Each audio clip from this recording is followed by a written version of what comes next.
I mean, remember when we're talking about wholesale, just for those that perhaps are watching going, what do you mean wholesale retail? It's bank to bank, talking commercial banks to commercial banks that send money between countries around the world. But then when we're talking about retail, we're talking about consumers. And I think this comes back to one of the critical questions, and one of the reasons why I actually was interested in this in the beginning was remittances, and we've talked about this. For people that are trying to send money abroad to families for whatever reason, there is such high fees and so much money lost. And it's, for me, one of the fundamental questions is, how do we make that better? I think it's $48 billion lost in fees in remittances on an annual basis. Are we suggesting then that we never get to a point? And we haven't also answered the question of whether, are we point blank saying at this stage a private company can't achieve this? Because, you know, there are participants in the audience, there are members of the audience who are tackling this very thing. Are we saying that CBDs are not the right solution and are fast payments perhaps an alternate option for the retail consumer? And could a private company achieve what you're saying is a huge challenge for many reasons, for central banks? Big questions. Yeah.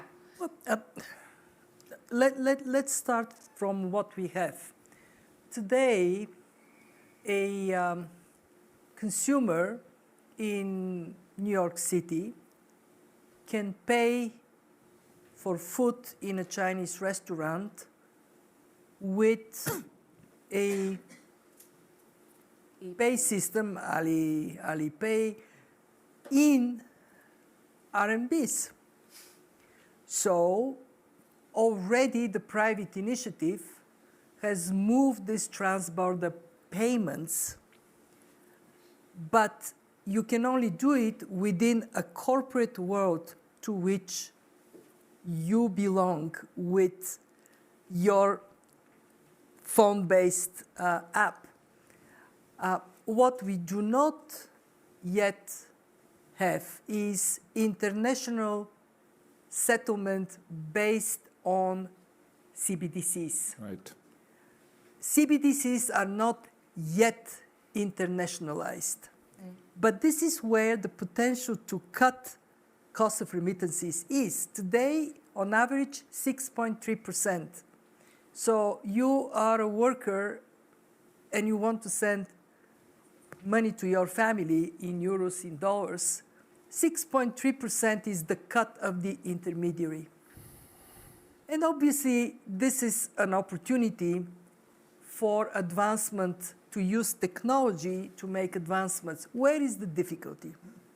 The difficulty is that today, monetary policy in a country, or as it is the case in the Eurozone, within the Eurozone, is defined by the central bank, the Fed, the European Central Bank.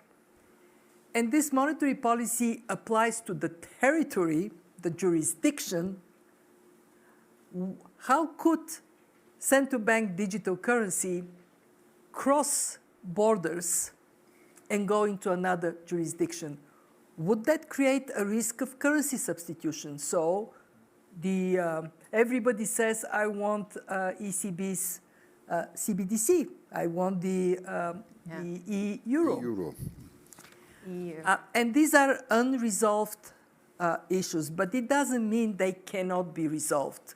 This is why, from the fund, we are advocating to think about this world of digital money as a global public good.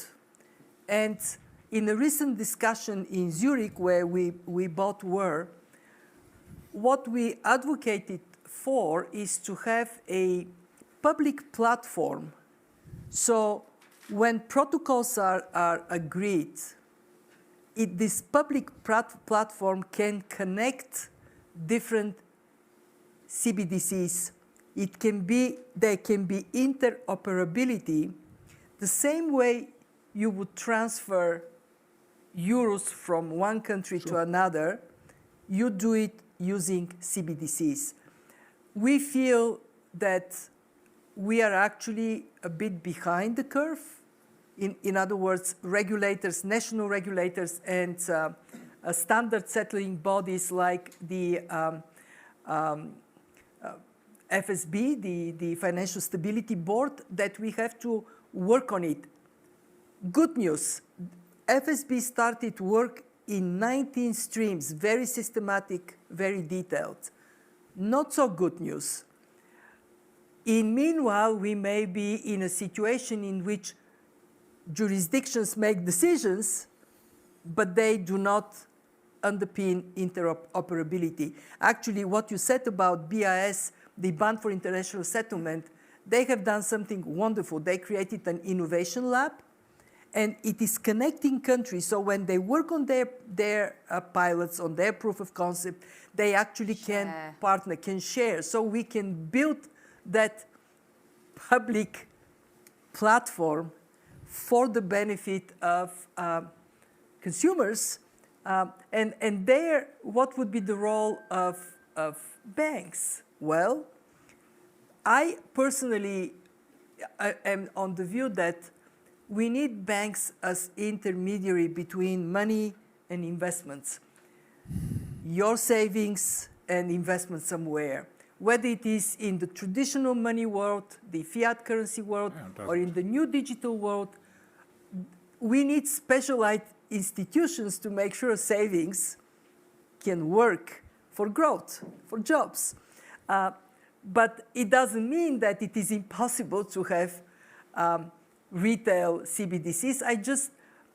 I personally don't quite see why should we do that? Why do we want central banks to venture in a world certainly where not in well-established economies? That's a question. What would be the purpose? But back to your question, I don't think it's public sector central banks versus commercial banks.